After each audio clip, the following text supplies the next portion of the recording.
So today on the Mercedes 190e barn find, we have an MOT coming, and not only do we need to fix our fender issue, whereas the old one is a bit rusty and crusty, so we have to drill the holes for the side indicator, but the main focus of today's video is getting some pieces together, getting her clean and working things out.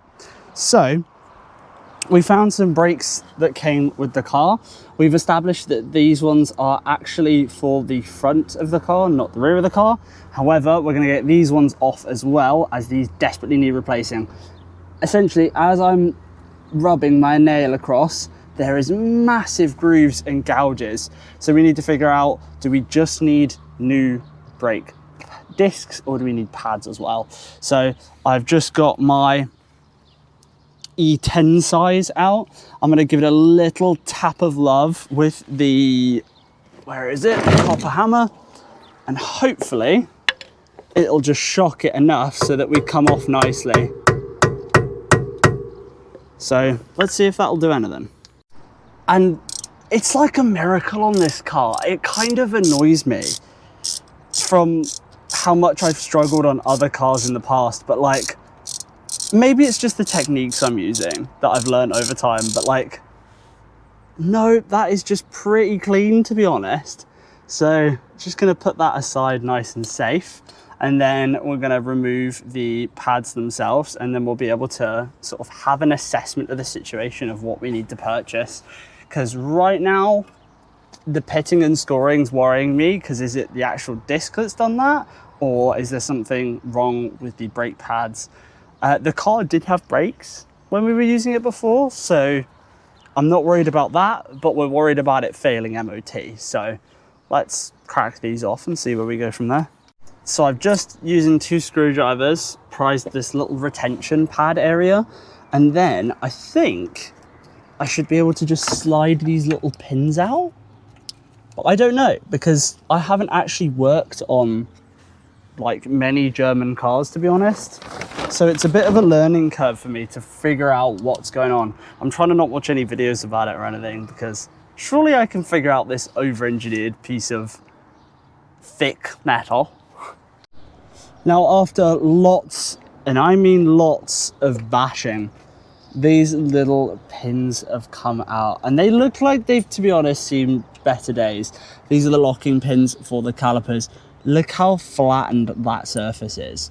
So this is probably one of the toughest things I've had to get off of this car so far. The rest of the time it's been fine. But essentially, I used just one of these hex bits on its own, which I'm actually going to keep out for the next slot, and a big R lump hammer, because there was no way I was going to get to that.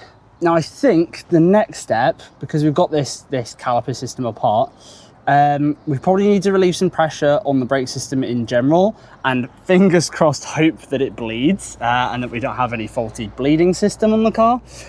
We've just got to get the caliper off. So there's a couple of bolts on a carrier back here. However, for the over-engineered design, there's not much room for an impact, and I imagine these bolts are not going to come off too kindly, but this car may again prove me wrong. Just WD-40'd the back here, and I'm just using a 17mm, and to my surprise, no impact needed. So I was worrying that we couldn't get an impact into here, but actually it seems like they're going to come off. It is a tight squeeze in between all like the arms, ends, sways, links, but it seems like we're not too shabby. Oh, the further it comes out, actually that becomes a bit trickier, but by hand I should be able to just take that off. Wow. So these did have thread locker on as well, but they've come off okay. So I don't know who applied that thread locker, but clearly not even enough. And then I should just be able to pull these pads off, and then we can get these drums off. So looking at the actual like pads, they're looking pretty okay. So we think we'll get away with reusing these. However, it's hard to tell on camera, but the grooves you can feel across here, like I guess you can actually kind of see it. They're worn quite badly. So even though they don't have a lip or anything like that, we'll replace them just to be safe. And then we're going to do the fronts when they arrive as, sorry, we'll do the fronts in a minute. come back to these rears when they arrive. But to be fair, that was a pretty simple process to take them off. I've just zip tied the calipers up for now. We're just going to see if this comes off okay. Then we're going to put everything back on this side until we have the replacement drums. We're not going to put, obviously, the caliper back on. Move to the other side, do this process again, and then swap the front two to the actual new pads and discs we've got for them. So let's get cracking. Ignoring Spider-Man and his 7 children here, these have thankfully been replaced recently. So that is for the parking brake, and then you've got there the parking brake adjustment. So yes, 1000% we're going to be changing these, because I mean, look at them. They're too grooved, they're too pitted and everything like that. So gonna put this back on for now just to shield everything else, but we just needed to confirm if it would come off easy enough for when we're doing the next one. So let's just repeat this on the other side. I won't show it because it's going to be the exact same process, and then I'll show you guys how to do the fronts on the Mercedes 190 ED 190s. W201. W201 to be specific. But yeah. Now, Lex cannot decide because I'm loving the BBSs personally. However, Lex at the minute is preferring the OG. Or like the, just like Steelies with caps. I don't know. What do you guys think? Let us know in the comments below. Now, personally, I wasn't going to film the other side, as I said to you. However, it's just interesting to me that we have had a premature part failure on this side. Essentially, you see this little retainer here. This one is from the bottom side. And what's happened is this has prematurely snapped, got inside here, has absolutely destroyed the inside of the brake drum. It's then started unevenly wearing, so this bottom pad compared to the top one is completely destroyed, and it's completely gunked the lot up with little chunks of metal and lots of brake dust. So essentially, we're gonna have to replace this one, so we're most likely just gonna end up replacing both sides. So we're actually in this video probably gonna cover a lot more than expected, and sorry to you guys, the video is obviously going to come out later because we're having to buy more parts than we initially thought we were going to have to. So the video is probably not going to come out on Tuesday. I think some of the parts are arriving hopefully by Thursday, so it'll be a late to weekend video. But let's crack on, put this side back, and actually show you guys how to do the front set of pads. So now we have our parts that we need. We've got copper slip, brake pads, brake disc, and brake cleaner. It's key to clean your parts off first because they come in shipping grease. Now we've got to get the old steelies off and get to the brake job. I'm just deforesting quickly. Oh, there's an actual bug that fell on me. Now I sound like a wuss for that. I'm just deforesting Spider's home. To be honest, yeah, these need doing so bad. But the brake pads, I thought they were a system I knew, but there's some sort of like weird sensory looking thing on the back of it. I don't know what that is.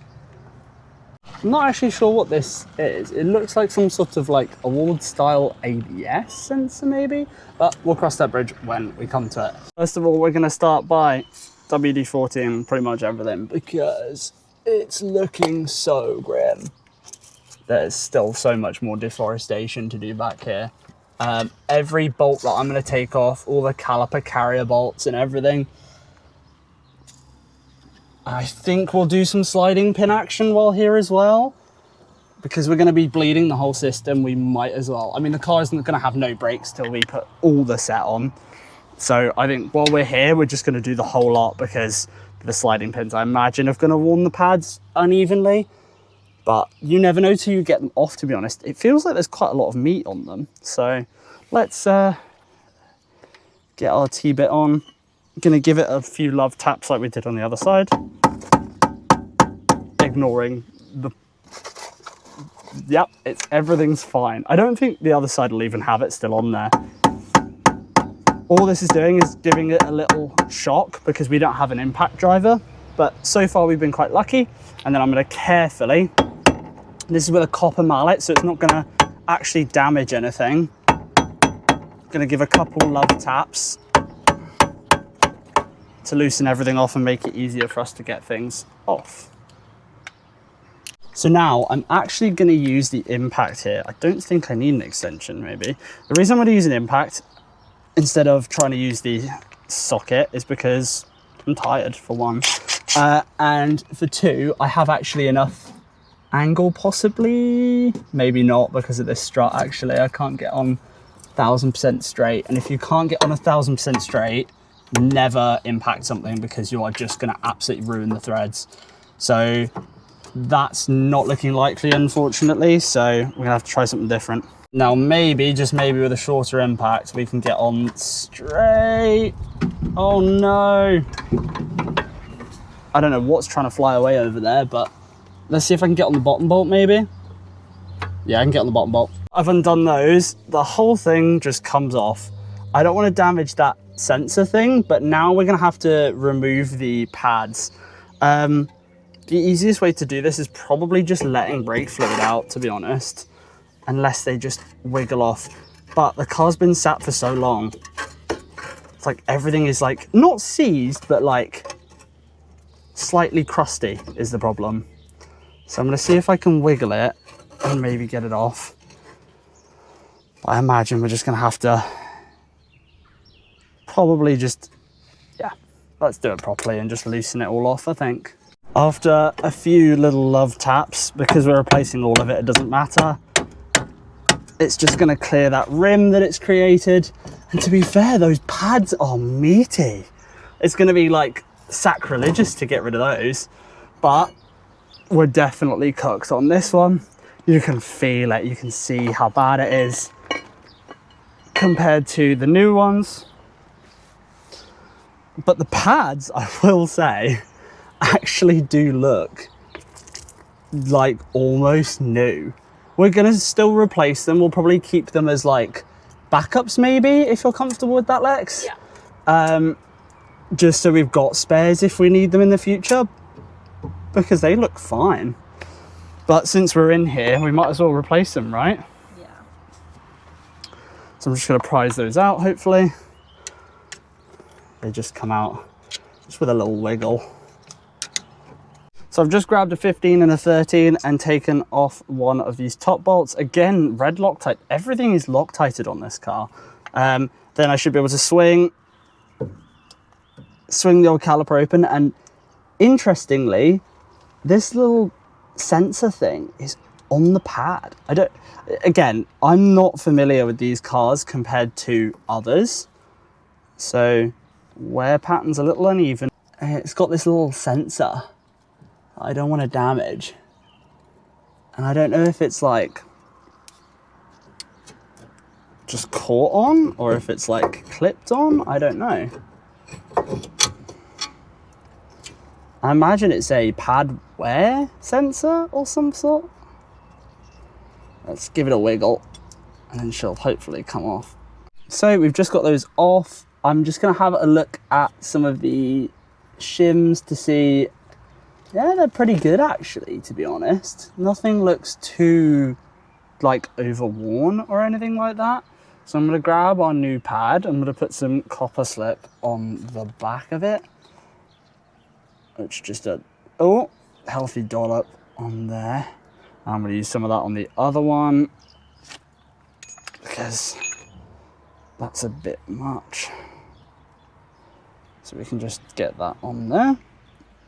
Nice new Febby pads, not sponsored. And then one of them will go one side and one of them will go another, and then I will brake clean any residue off. This is a little funky looking thing. I've never before seen a sensor like this on a car, which just shows like how crazily over-engineered these vehicles are, or this vehicle is. But I mean, hey, if it works, it works. I mean, it's kind of cool. It's quirky. So now I'm just placing on top a caliper wind back tool. I've checked the sliding pins and they feel great. They feel like brand new.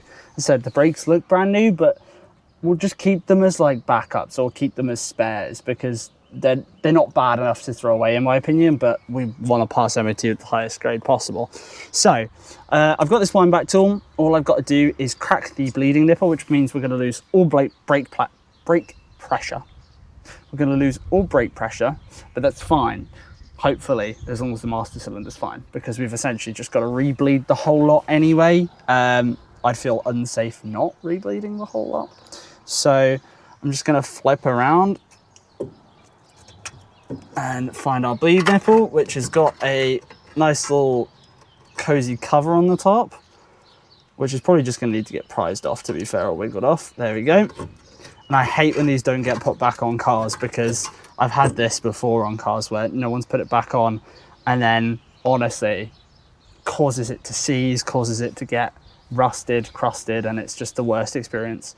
So now we're just going to get a open-ended spanner and undo that nipple. Thanks for our trusty 9mm, we're now losing our brake pressure, but that means that we can turn this and crank our piston back in, so you'll be able to see it moving all the way in, and as I push it more, we're going to lose more brake fluid, but this is fine because we're going to be replacing all the brake fluid if possible in the car.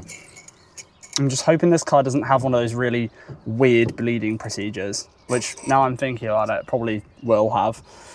So when that's tight all the way back, we can now close that valve again and take this off. So it's a neat little tool that just winds and pushes against. It's one of the most useful tools. I didn't have one for like years, and as soon as I've had one, it's made life so much easier working on cars. Again, not sponsored. I think this one's just like a cheap Chinese kit of some sort, but it works a treat. Now, with our lovely new piece of kit on, I'm just going to start slowly screwing in our little hex point here. I'm going to get this nice and straight, where I can at least. Hopefully everything lines up. There you go. To be fair, it's actually feeling a little loose, so I'm just going to crank it down with the socket quickly. Get it on there.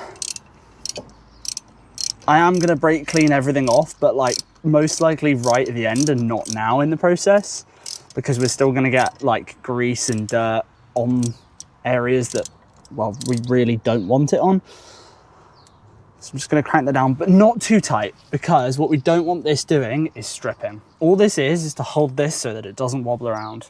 You don't even technically need one, but we're going to replace everything as is because we want it to pass MOT.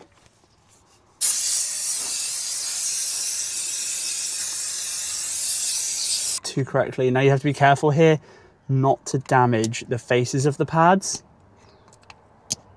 because otherwise you're going to have trouble with uneven wear.